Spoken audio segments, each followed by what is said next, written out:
Ambassadors, you are ambassador here. What sort of activity that you do, as ambassador? In particular, as a lady ambassador also. As ambassador here, actually I have two roles. I am ambassador to the Kingdom of Thailand, and I am also permanent representative to the UN. Okay. So my role here as ambassador to Thailand is to promote good bilateral relations between our two countries, to promote cultural exchanges and tourism of Thai people to the Philippines, and investments by companies from Thailand to the Philippines and vice versa, from the Philippines to Thailand. I do quite a lot of activities connected to that. We promote exhibitions. We participate in as many exhibitions as we can.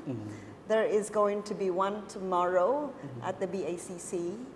A few days ago, it was at the Siam Paragon in honor of the King's birthday.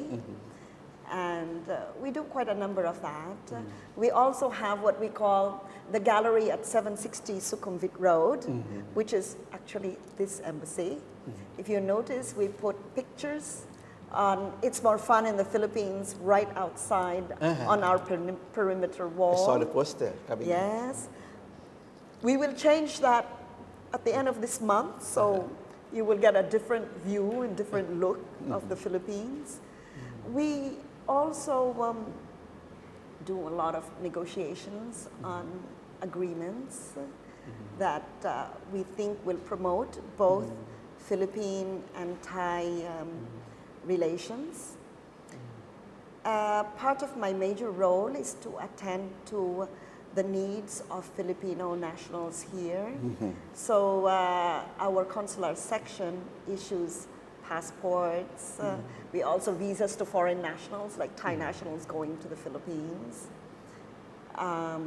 Although Thais don't need visas for tourism and business purposes for 30 days. So we welcome all the Thais who want to visit, yes, for 30 days. Vice versa also.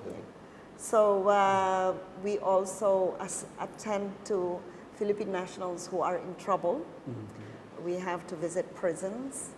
I last visited the prisons last week to help those who are in need. So we do all of that within the year. But specifically in my particular case, I'm also the permanent representative to UN SCAP. So I attend all sorts of meetings at the SCAP. That's right. And the last one that I attended was on disaster risk reduction. That was more than a week ago. And at that point, I made an appeal and reiterated the Philippine position that we would like all countries to now look at all these disasters and see that climate change is a serious matter that has to be attended to. So in addition to that, I do attend various conferences on telecommunications. Thailand had a very successful telecommunications summit a few weeks ago.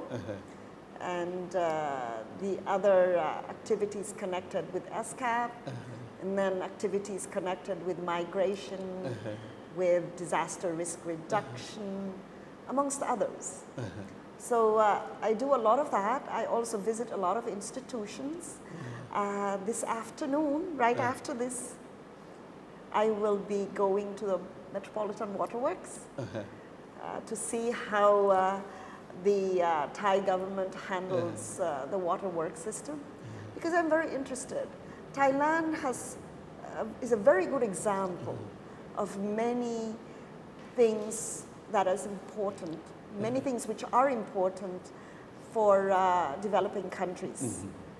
And I think Thailand presents a very good example in the self-sufficiency program, in rainmaking, in tourism, agriculture. You have very interesting programs which should serve as an example for many of us in the developing world. Ambassador, I have been to your country also, several times.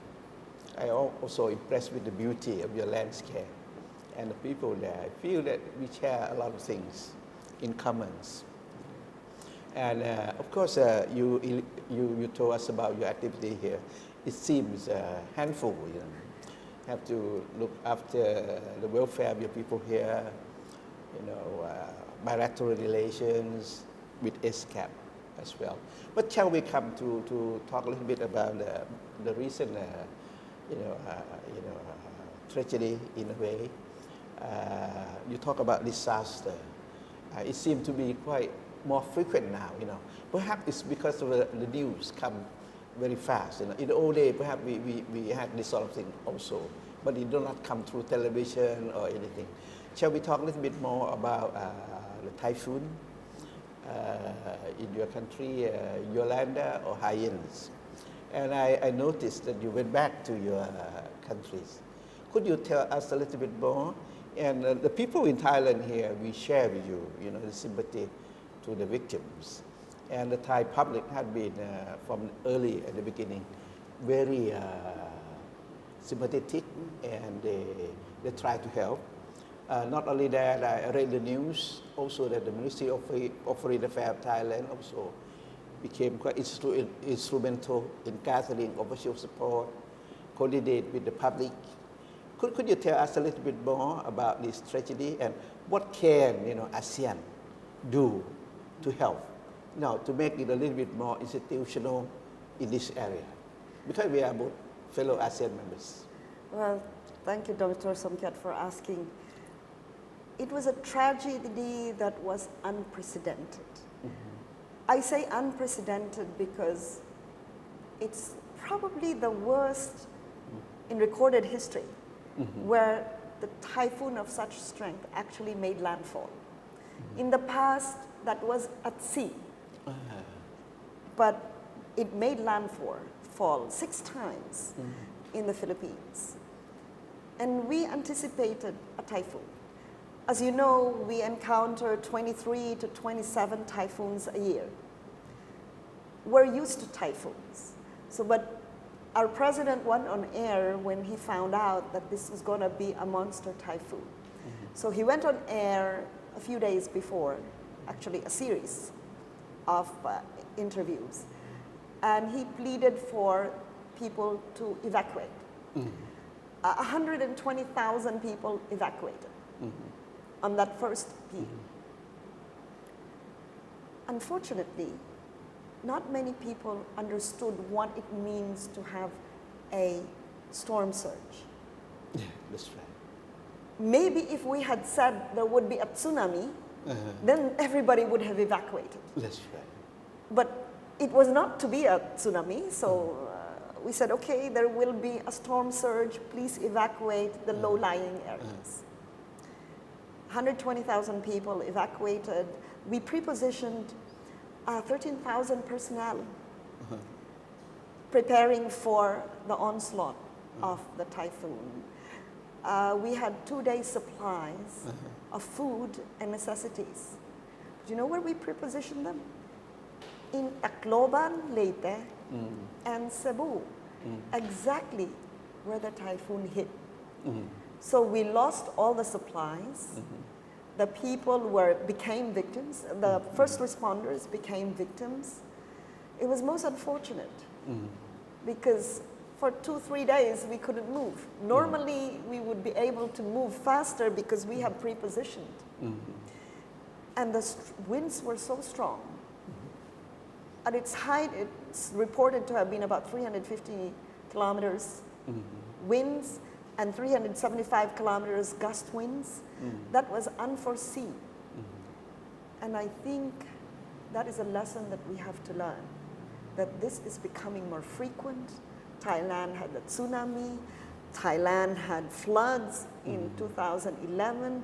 Again, in the south, there are unusual rains at this time of the year. climate change has actually come upon us. As a consequence of that disaster, as of this morning, more than 5,900 people have died, both Filipinos and foreigners alike. There are still about 1,770 missing. Wow. 500,000 houses completely demolished. Another 500,000 damaged, partially damaged. So it's been monstrous and a real problem for us. But I would like to also mention that that's only a small part of the Philippines. The Philippines stretches over 1,000 kilometers from north to south. And there are many other beautiful places, which I would like to invite our Thai friends and other friends to visit. While we lost quite a number of the historical sites to the Typhoon Haiyan or Yolanda, but there are still, on the other side of the islands, there are like Cebu, we still have the beautiful beaches and mountains. Because you know, the area of Tacloban, Leyte and Cebu are usually not visited by typhoons. And I think that is also what made the people a little bit complacent. Because they said, well, all those guys in the north, the guys in the south, they get affected. We don't. Unfortunately, this time, that was not the case. It was a rare case. And that is maybe one of the indicators that times have changed. And we in ASEAN have to realize that, and I think we do. We already have the Asian Disaster Risk Reduction Center here, and the ADPRC, and we've been quite active in that respect. Thailand has been hosting it for some time. The tsunami warning system is already in operation in the Asia-Pacific area. That's and right. Thailand and the Philippines are part of it. I think we need to have even closer cooperation and coordination in that regard. We've just finished the SCAP conference on disaster risk reduction. And we continue to discuss various ways and means whereby we can reduce the risk, because it is beyond the time of making hair-splitting discussions about disaster risk reduction and mitigation and adaptation. I think it is time that we not only have to adapt, but also to mitigate. Okay. Thank you, ambassadors, for telling us about that. But what good thing about it is that also brings, solidarity. The people get to know about the problems and get to be better prepared regionally and globally, for all these sort of natural disasters. We will come back again to talk some more about the Philippines and the beautiful part of the Philippines. Don't go away.